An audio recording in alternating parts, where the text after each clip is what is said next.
artist, so I like fighting games. Yeah. Yeah. I feel like when people And you mean like Mortal Kombat, Killer Instinct? Yeah, just in general, like Dragon Ball Fighters. Dragon Ball Fighters. There's definitely a fighting game I think out there for everybody. For think sure. when people try to like really get into it, they get confused by the lingo, by like the DP, Dragon Punch, fucking plus and minuses and frames and all this fucking like TODs, like all this crazy lingo. You're like, what the fuck? As with any game, there's like a vernacular you need to get used to and you need to learn about. Like you said, lingo. And then, but it's different though because it's not like Call of Duty or like Halo or fucking even Gears of War. It's like it's not like you're with a team. Like if you're fucking up, it's like, okay, somebody could carry you, but it's like, exactly, it's on you. So when it's a fighting game, it's like, okay, I have to get better at this. You have to sit there and practice and everything. You have to be hard on yourself.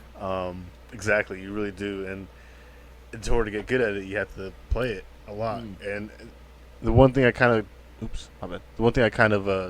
try to test it to is like it's like math. It's anybody can do math, but once you actually get good at math, you could like learn complex math. You know what I mean?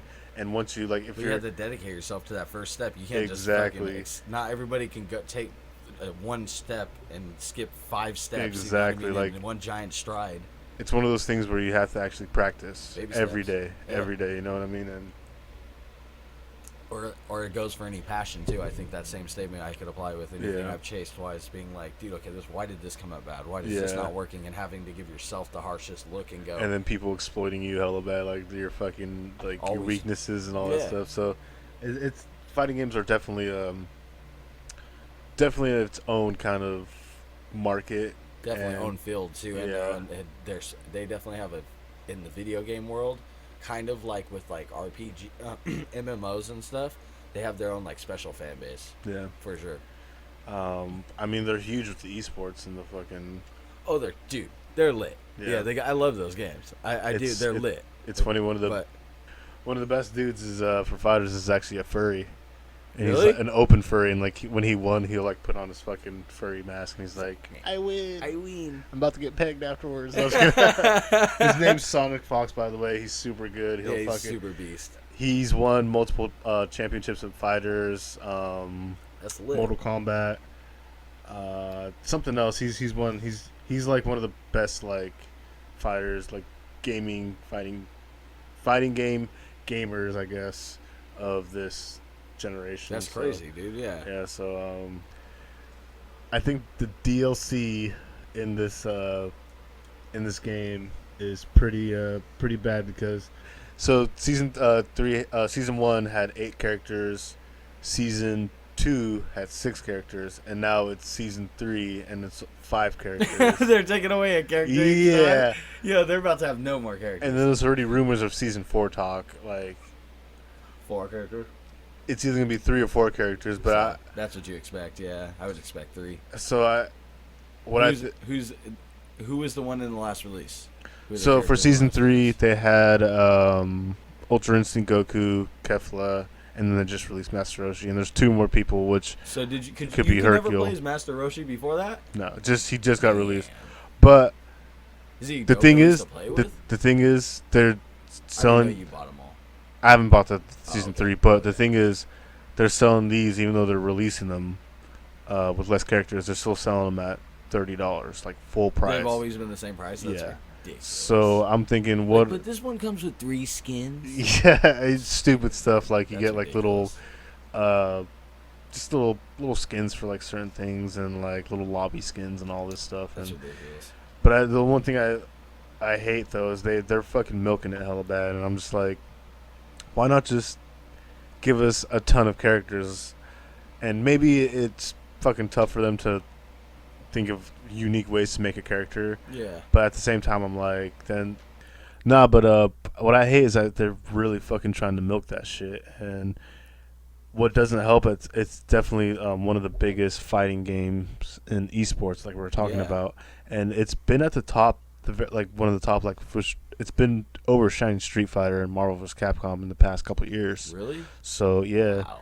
And I actually, believe it though. Dragon Ball Z has a huge, massive following. That's not just one type of person. And honestly, anybody could pick fighters up and be somewhat okay at the game. They're not going to be able to beat like super good people, but anybody could pick it up and kind of learn quick on the fly, you know? That's it. We're about to make an episode of Afro Samurai. Afro.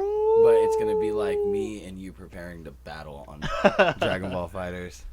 We're going to be getting warmed up and it'll be training montages. Our fingers will be like, oh my god. Speed up the video. I feel like that's what fighting games, that's their only way of making revenue, though, is just DLC and out the new ass. characters, yeah. I don't know. With fighters in general, that just kind of pisses me off because people, the community doesn't say anything, and I'm like, you guys are getting ripped off. Like, you purposely getting ripped off. They ain't losing money. They're the biggest, you know what I mean? They're like #1 showing at Evo and all that stuff, and yeah, you're right, because like fighting games are hella guilty of that. Look at Mortal Kombat. The whole reason I didn't buy the newest Mortal Kombat is because I read somebody's review where they were like, they're making you pay for the characters and you from have to the wait original. hella long. Yeah, they're like all these characters were already in the original. Some of the ones they're having you pay for, and it's like that's a good point. Like the original game already had these, but you're gonna make me pay for another avatar? Exactly. That's crazy, dude. Like that's basically all it is a sprite.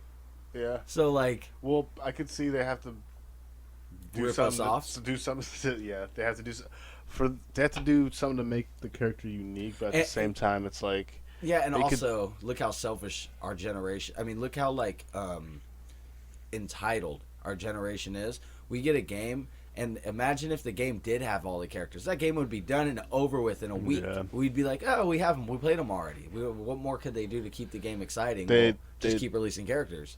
They also update it though, so they've been been doing a lot of updates, at least with this game. For Dragon Ball Fighters. Yeah. Yeah. Yeah, but that was one of my main quarrels I just wanted to bring up with that game. It's just like I love that seasons, game. Right? Yeah. Sometimes I've thought about putting money on the Avengers game. That's how much I like it. But I've been unlocking, you unlock, sometimes when you're playing a game, you find the littlest thing to help you avoid, investing too much money. Mm. But when you really like a game, like Dragon Ball Fighters, you get to that point where you're like, okay, fuck it. I played this enough. I'll put $5 more or 10 or 15. The thing is, though, is when you buy 2 season passes for a game, at least for me, I'm like, it's another game. I'm like, yeah, okay. I should have gotten the sequel. Yeah, or at the very least, give me free characters. Don't give me a season pass. Give me a fucking ultimate pass. I'll pay at least give you a different storyline campaign option for the. Not, I know you play it online, but did they at least? That's garbage. Yeah, because that's what Batman did. Yeah, the Arkham games. The fucking fly. I know. I see him. He's attacking you. He's going after you, dude. He's like, he smells like shit. He flies past me and he's like, he smells like shit. That's what they did with the Batman games. You would buy some of the DLC that was included or that you would get when it came out was alternative storylines for the characters that you could also play as. So you got to play Harley Quinn's storyline, it was short, but it was still. And then they did it with Nightwing. Yeah. They did it with. So yeah, with fighting games, I guess it's really hard though. But I think when it comes to season passes in general, just have an ultimate pass or some shit like that. Because if you that's good for all of them. If you bought the game now, you could end up spending maybe $120 and you get all that stuff. Yeah. Which if you bought it individually, it would add up to probably $200. Imagine if they start raising the price, and then they're like, oh, and then you can play it on the next gen console, but only certain characters will be available for next gen. Imagine that when that time comes, because that's what you're saying is that's how much they actually milk it. Is that they'll look at GTA?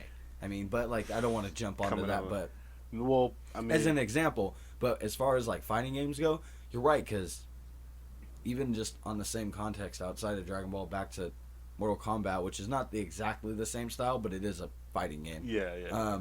Look at all the times they do it with characters. Look at the last Mortal Kombat X or whatever it was. They milked it for days. Joker, Terminator, fucking for the new one, right? RoboCop. They had all a bunch of dudes for the new the one that just came out. Too bad they couldn't get Shaggy. No 12. Oh, dude, that was the best recommendation